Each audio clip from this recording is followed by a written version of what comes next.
ça.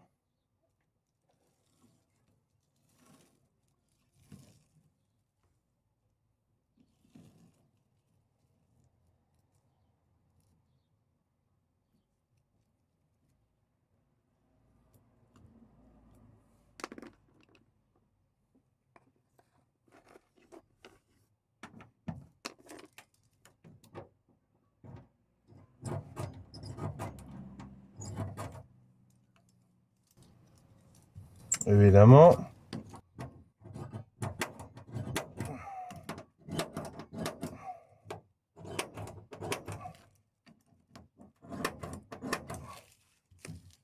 Évidemment.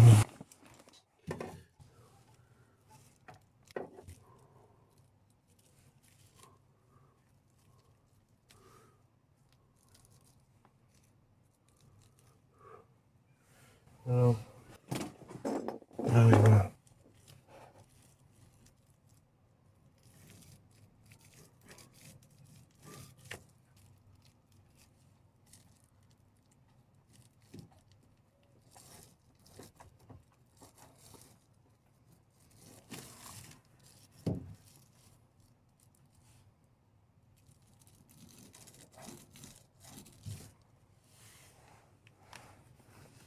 Et vous voyez rien là, je crois, hein, à mon magnifique dessin. Vous pouvez pas être loupé une telle œuvre d'art. Donc extérieur, intérieur. Et là les 4 coups de poinçon en plus du marquage rond. Marquage métal. Il faut que je prépare en amont. Je vais pas percer tout de suite. Il faut que je prépare en amont le silicone que je vais utiliser. La disqueuse aussi que je vais utiliser. De quoi essayer de pas faire déclencher d'incendie dans la camionnette. Alors je précise que derrière moi j'ai la porte latérale d'ouverte. Ce qu'il y a, c'est important parce que là je m'apprête à percer, découper du métal.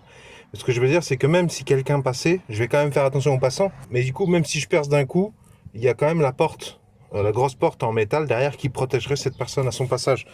Enfin je dis ça parce que faut faire gaffe aux enfants qui pourraient débouler en courant au pire moment pour nous, quoi.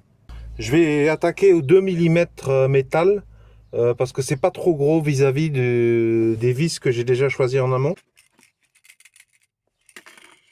Je me suis servi du diamètre des vis pour déterminer quelle quel diamètre de forêt je pouvais me permettre d'utiliser sans trop creuser, parce qu'évidemment si je perce trop large, après les vis ne mordront plus.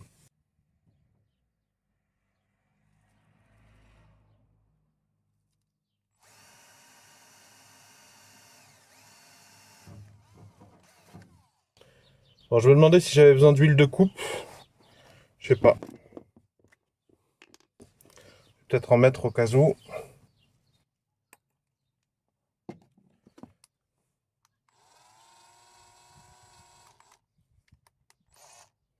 Ouais, moi non plus, je sais pas ce que je fais.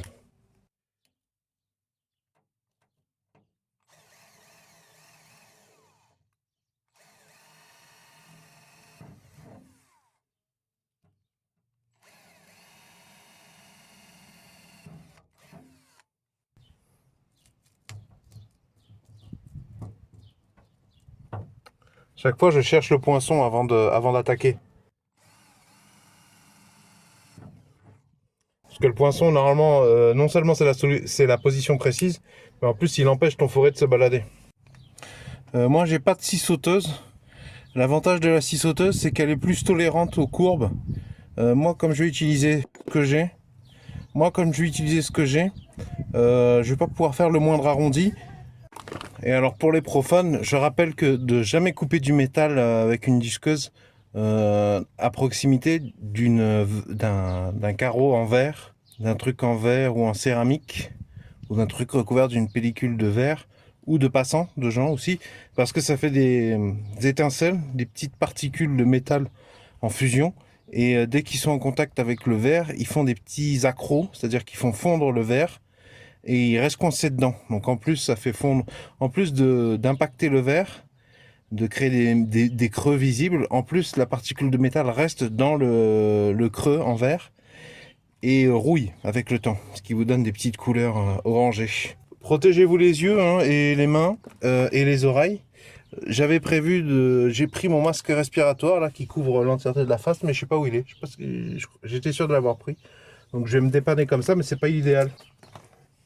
En vrai, je crois que je vais pas mettre les gants parce que j'ai peur. Et je préfère avoir une tenue maximum, une adhérence maximum.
Ah, c'est plus costaud que ce que je m'imaginais. Hein. Ça brûle un peu là. Alors évidemment, si j'avais su, j'aurais dû d'abord découper avant de mettre cet isolant, cette couche d'isolant, bien sûr. Hein.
Ah, ça m'arrange pas. Ça m'arrange pas.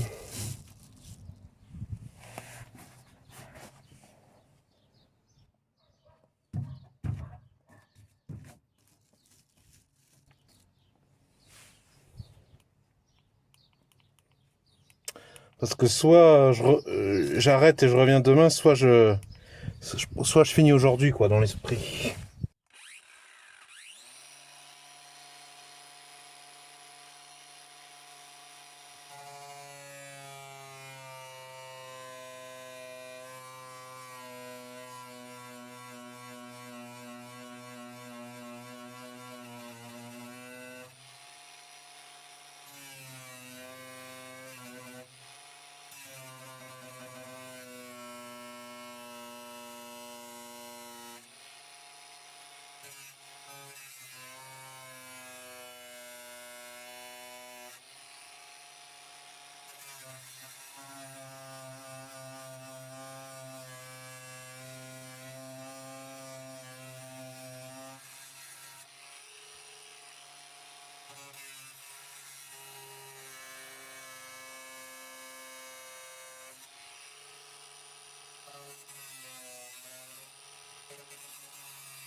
Bon, je sais pas si t'as vu, mais pendant que je filmais, je regardais de l'autre côté voir si j'avais pas un départ d'incendie. Et le problème, c'est que j'avais fait déjà mon plancher. C'est dommage. Ça a pas mal résisté, hein. Et ça fumait aussi. Je me demande si ça fumait pas aussi parce que il y a eu des différentes couches de peinture. Il n'y a pas que la peinture d'origine. Enfin, la peinture d'origine, j'imagine, c'est pas normal qu'elle fume non plus quand elle brûle. Mais ça a été peint au rouleau. Enfin, le vendeur qui je l'ai acheté, il avait peint en rouleau par-dessus au pinceau. Voilà. Donc il y a quand même des beaux éclats, hein. C'est un peu chaud. Aïe. Mmh.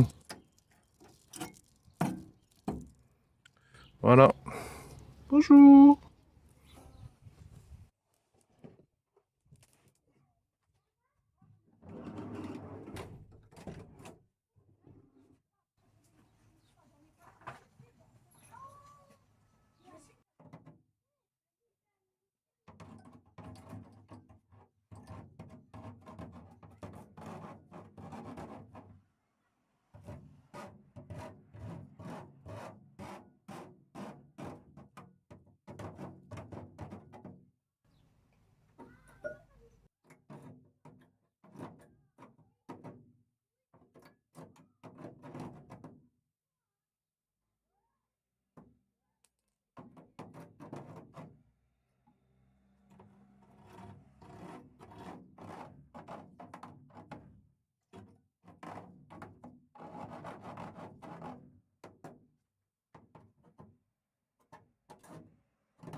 Bon là il me semble que comme le métal est à nu là sur les tranches, il faudrait dans l'absolu, dans le meilleur des mondes, il faudrait mettre un coup de peinture avec un anti-rouille intégré, genre Rustol intégré, je crois que c'est ça, Rustol ou un équivalent intégré dans une peinture, mais je l'ai pas.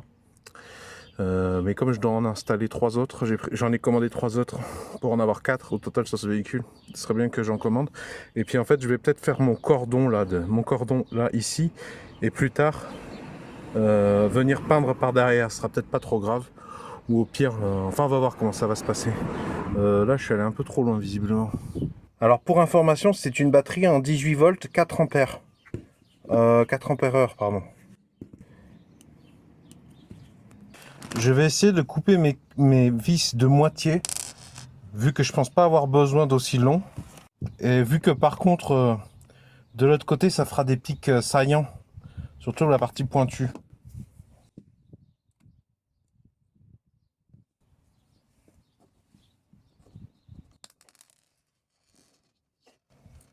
Et vu que, a priori, c'est quand même plus facile de les couper maintenant, surtout comme ça, là, j'ai même pas besoin d'électricité.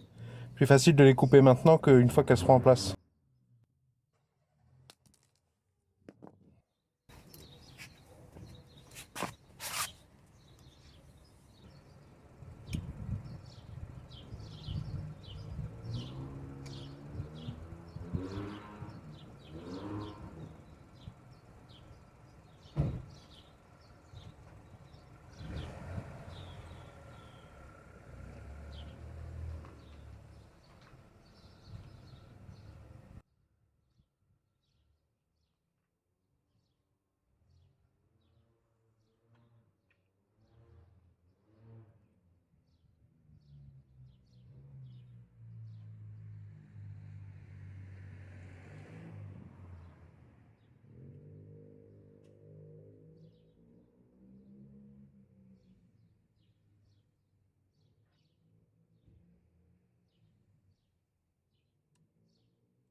Alors là, c'est pas le moment de se gourer sur le sens.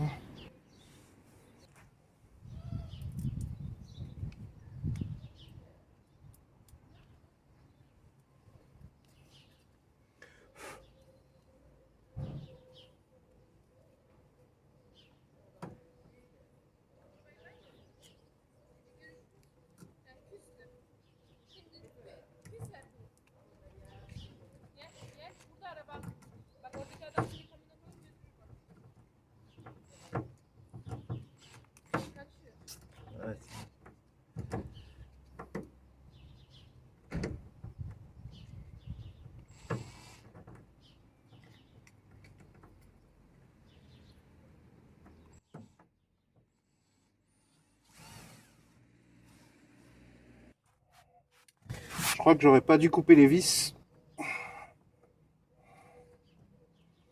Parce que j'arrive pas à les rentrer là.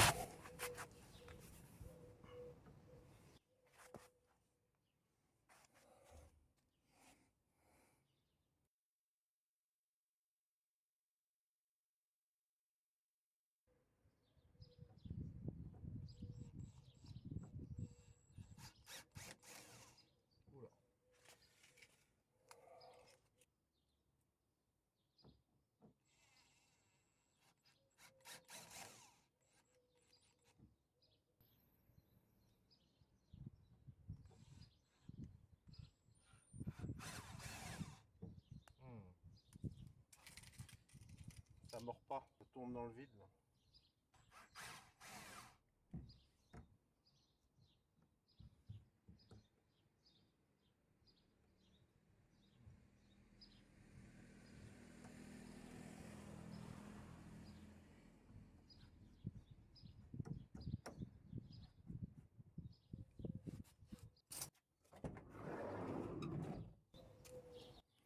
Bon écoute, je suis un peu fatigué là, je suis un peu cramé. Je suis content d'avoir mis les vis parce que je pense que, quand même que ça appuie quand même, ça facilite le travail de la colle. Sachant que j'ai mis un truc au niveau de la colle, j'ai mis quelque chose de qualité quand même là dans le cas présent. Et puis rien m'empêchera quand ça sera, vu que ça mord pas ou mal, je sais pas encore dans les jours à venir. Est-ce que je viens visser un morceau de bois là qui mordra? Est-ce que je dévisse? Et comme ça mord pas, a priori, ça sera dévisable facilement. Et je mets des rivets ou autre chose. On va voir. Alors attention, moi j'ai utilisé ce produit parce que je l'avais déjà. C'est un reste. J'en avais déjà acheté, il me semble, pour recoller un joint au niveau du pare-brise. Je vous mets l'épisode en question dans la description sous la vidéo. Et parce qu'il convient très bien pour ce genre d'usage. C'est très bien, ça colle, c'est fait pour l'extérieur et ça résiste aux UV. Néanmoins, je suis pas sûr que si vous n'avez rien, si vous partez de zéro, que si vous devez commander, ça soit nécessaire de mettre autant d'argent. Je pense qu'un mastic silicone extérieur, blanc là, comme pour la salle de bain, extérieur, hein, ça c'est suffisant. Hein, donc c'est pas tellement salle de bain, mais plutôt menuiserie extérieure.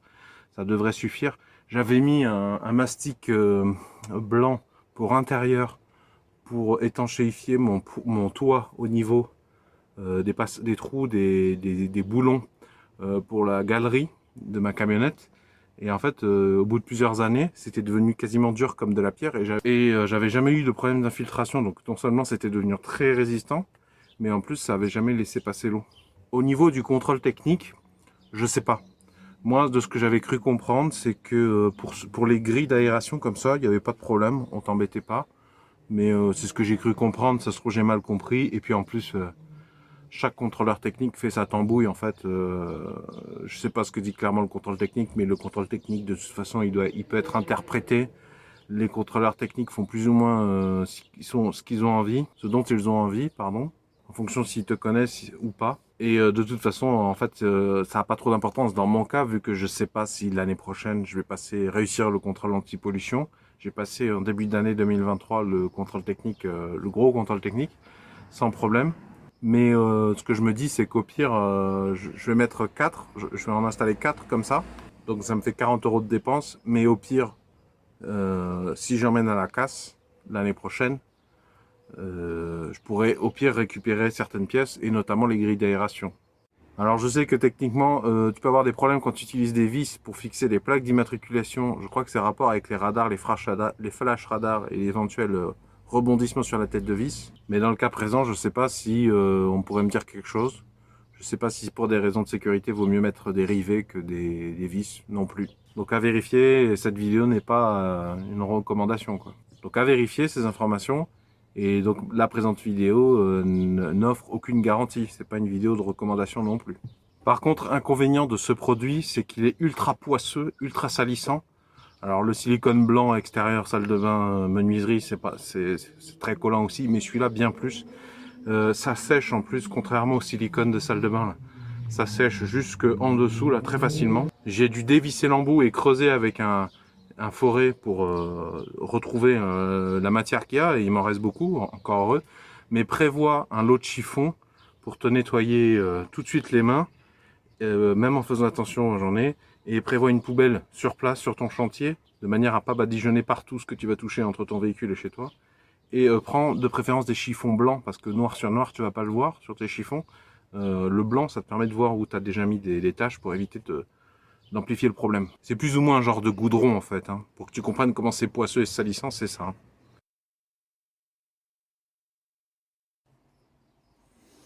Tu te souviens toutes les fois où tu as vu dans une vidéo un bricoleur qui disait de jamais jeter les chutes de découpe de bois?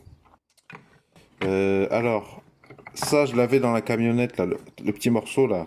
Voilà, ça je l'avais dans la camionnette. Donc il est un peu court. J'ai pu voir hier qu'il était un peu court. Il manque ça.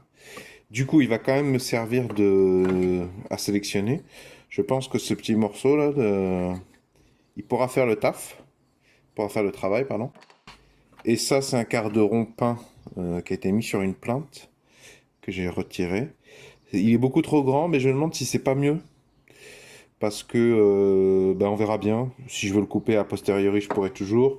Mais comme la tôle est à nu à ce niveau-là, peut-être pour faire des rajouts d'isolant sur les côtés, ce sera pratique d'avoir ça là, ces côtés, pardon, vous voyez rien.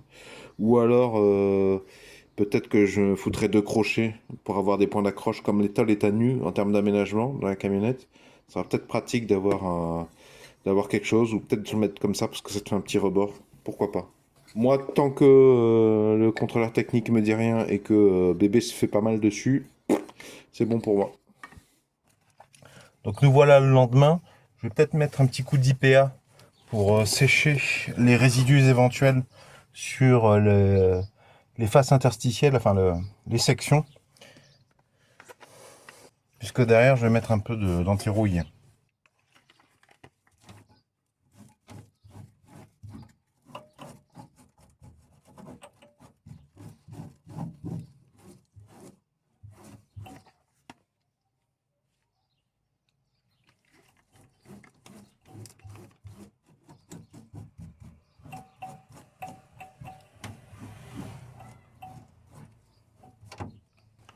L'avantage de l'IPA, c'est que tu attends quelques secondes et il n'y a pas de résidus. Tu peux mettre un produit direct dessus, quoi. Et alors, pour peu qu'il fasse beau, qu'il y ait du vent, qu'il fasse chaud, ça part très très vite. Ça s'évapore très très vite. C'est de l'alcool quasiment pur. Je vais prendre ça parce que j'avais ça en stock, hein. Mais il y en a des mieux. Je crois que c'est un des moins chers que j'avais trouvé. Vieille brosse à dents.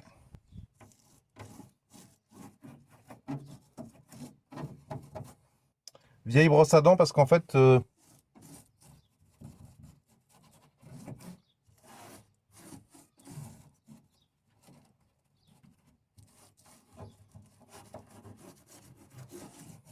vieille brosse à dents parce que si tu utilises un pinceau, le truc c'est qu'après usage, c'est délicat, c'est très pénible à nettoyer.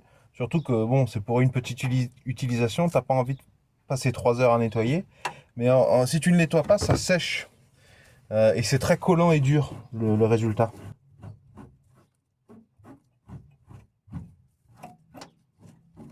Donc autant utiliser une vieille brosse à dents puisque je m'en fiche de devoir la jeter à la poubelle.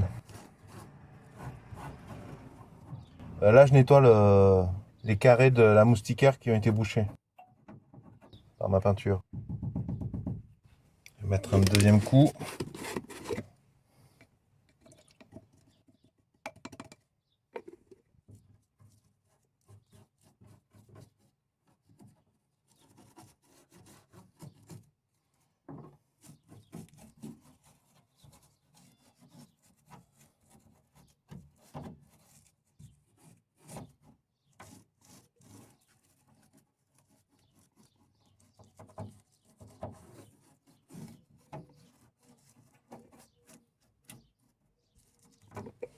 L'inconvénient de ce conditionnement, c'est que là, il va y avoir de la colle qui va sécher dans le filetage. C'est très difficile à dévisser après quelques mois, enfin même quelques semaines.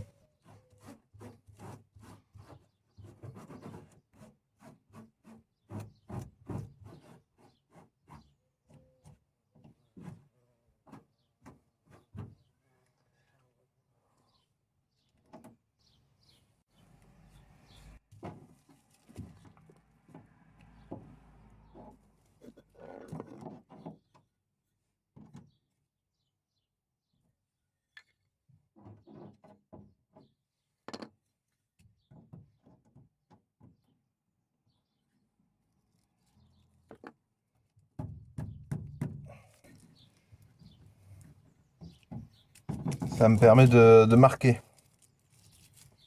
Je vais utiliser le même forêt métal que celui que j'ai utilisé pour percer, tout simplement parce que j'ai des forêts à bois, mais le plus petit fait 3 mm, ce qui me semble déjà beaucoup trop gros pour ces vis-là.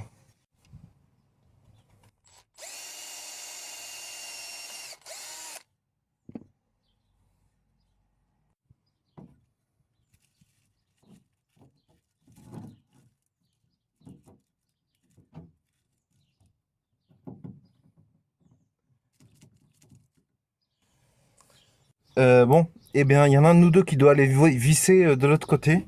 Et toi, tu restes là pour vérifier, si possible, appuie pendant que je perce, pour que ça morde. J'espère que ça va mordre.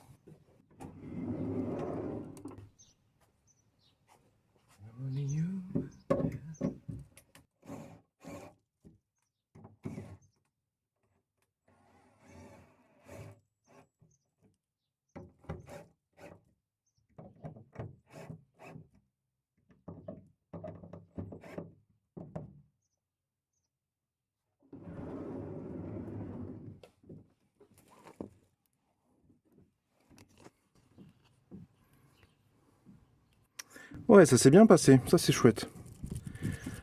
C'est l'avantage que ça tournait dans le vide, bah, c'est qu'il n'y avait rien qui s'oppose à ce que ça s'auto-verrouille, quoi. Bon, bah maintenant, deuxième partie. Hein.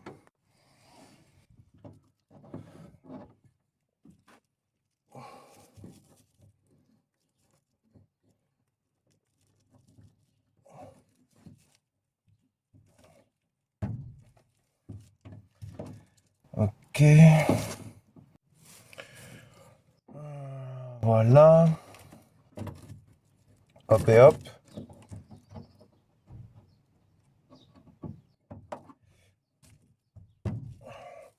Alors fais attention, j'ai même pas capté, mais visiblement hier je me suis fait ça sur un éclat de découpe du métal, un shrapnel.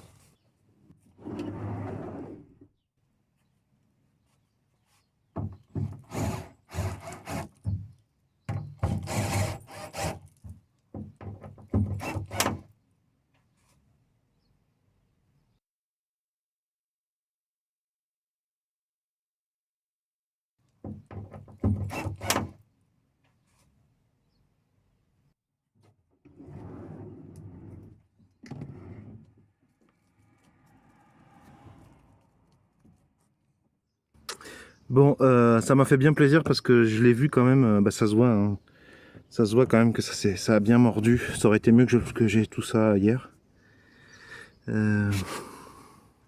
quand même beaucoup mieux plaqué contre la carrosserie. Et du coup, bah, avec l'impact que ça sur l'étanchéité. Mais alors justement, parlant d'étanchéité, j'ai amené une bouteille d'eau. Parce que je crois que c'est bien de le faire maintenant, avant de vérifier que ça a l'air de tenir la route.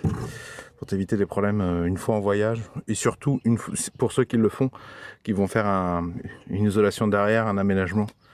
Avec des tasseaux, de la laine et tout ça, c'est pas mon cas. Mais bon, si t'as une fuite et que tu t'en rencontres après, c'est pénible.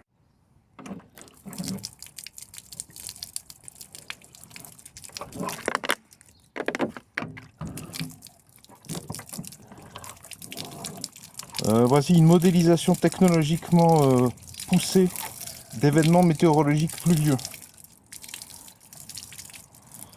C'est fait avec un super calculateur. Hein. Pardon pour mes blagues nulles. Alors, est-ce que vous voyez quelque chose? Moi, je vois une goutte là. En fait, c'est surtout, est-ce que... Bah, déjà, c'est l'arrêt du haut, quoi. Est-ce qu'il y a une... Moi, je vois rien de particulier, hein, je te vois. Ça m'a l'air bon. Ah, c'est quoi ça? Ça, c'est de l'eau. Mais... Là. Mais non, mais je crois que ça vient des ouvertures, quoi. Là. Ici aussi, j'ai un peu d'eau. Ah ouais, mais est-ce que ça vient du joint? Je crois pas. Hein. Je crois que c'est de l'eau qui vient de là.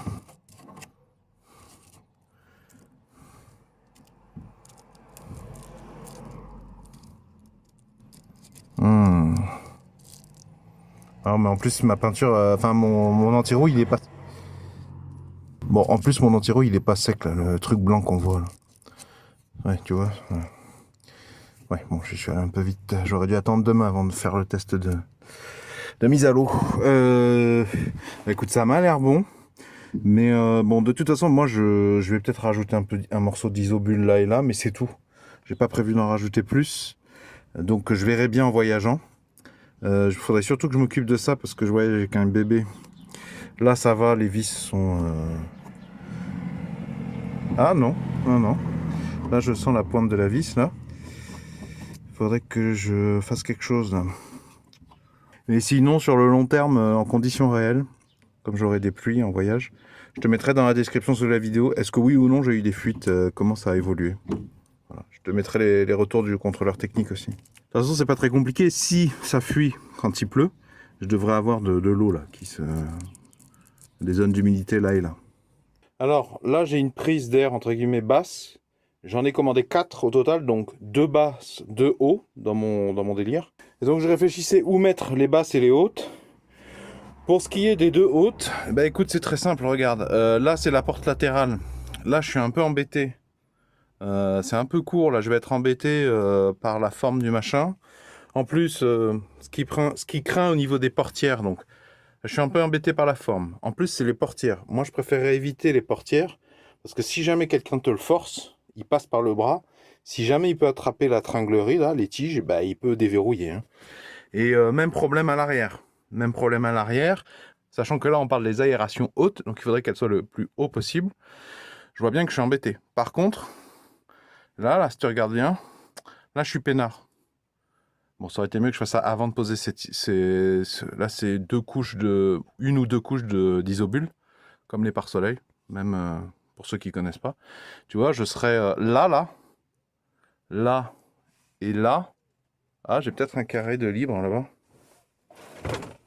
Ah ouais, ça pourrait être pas mal. Parce que effectivement, c'est haut. C'est parmi les points les plus hauts où il y a juste une monocoque. Parce que là, c'est encore plus haut.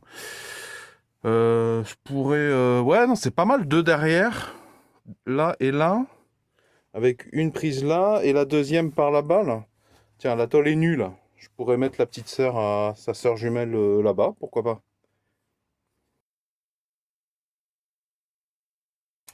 Ça aurait été mieux que je mette une vis hier là pour optimiser les chances que ça coule. Ouais, non, ça veut pas trop là. J'hésite entre ça et la colle néoprène, mais j'en aurais besoin de la colle néoprène aussi. Ah oui, non, j'ai une autre idée, tiens. Hop.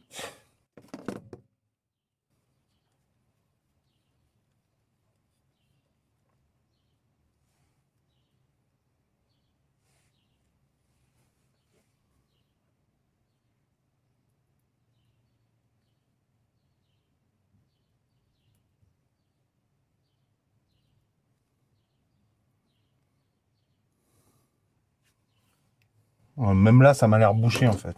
C'est ça le problème là. Ça sèche hyper vite là. J'essaie d'attraper le bouchon là. Je sais même pas si vous voyez quelque chose. Wow.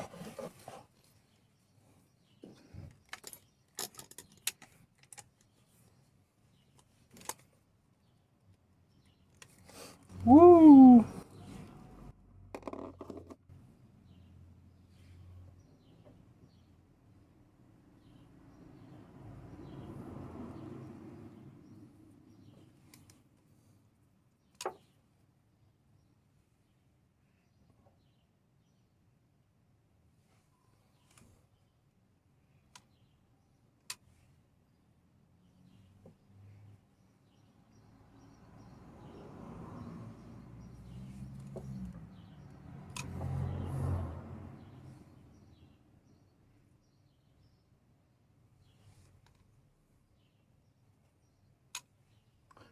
À la maison, je crois qu'il faudrait que je mette un coup de 10, coup de forêt bois de 10 là-dedans. Là.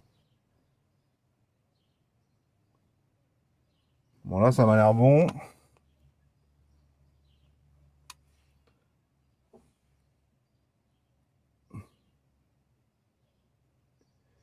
Ok. Bon, ça ira, je pense. Hein. Hop, en attendant que ça sèche. Ah bah non.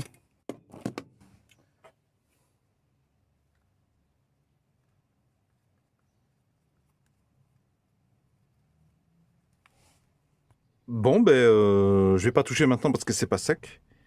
Mais je crois qu'on va clore l'épisode ici. Je vous mettrai mes outils et mes remarques sur le long terme dans la description sous la vidéo. Prenez-en compte.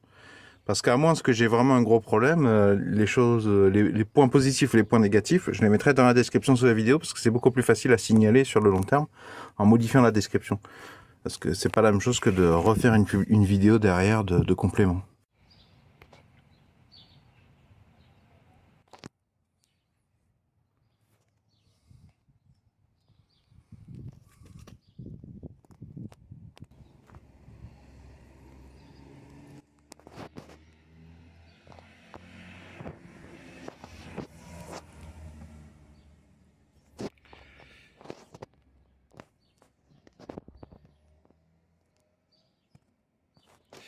Alors moi malheureusement c'est pas bien collé là entre là et là. Bon, normalement, vu la qualité du joint quand même, ça laissera pas passer l'eau.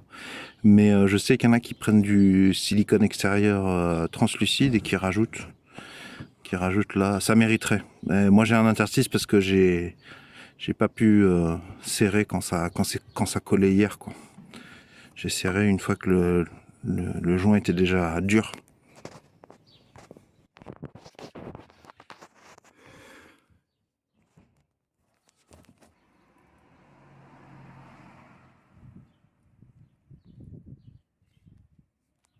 Vous trouverez les noms ainsi que les références précises des outils que j'ai utilisés dans la description sous la vidéo. Si vous avez apprécié cette démarche de partage de solutions, pouvez-vous mettre un pouce vers le haut, s'il vous plaît? Pouvez-vous mettre un j'aime? Si vous êtes propriétaire ou que vous avez la charge d'un Ronomaster, je vous invite à écouter attentivement ce que je vais vous dire. Vont s'afficher à l'écran un rond, un rectangle ainsi qu'un carré. Le rond, vous cliquez dessus, ça vous abonne gratuitement à la présente chaîne YouTube. Le rectangle, si vous cliquez dessus, ça vous emmènera vers tous les épisodes de la thématique entretenir et réparer soi-même son Ronomaster. Donc des vidéos que j'ai déjà publiées dans le passé.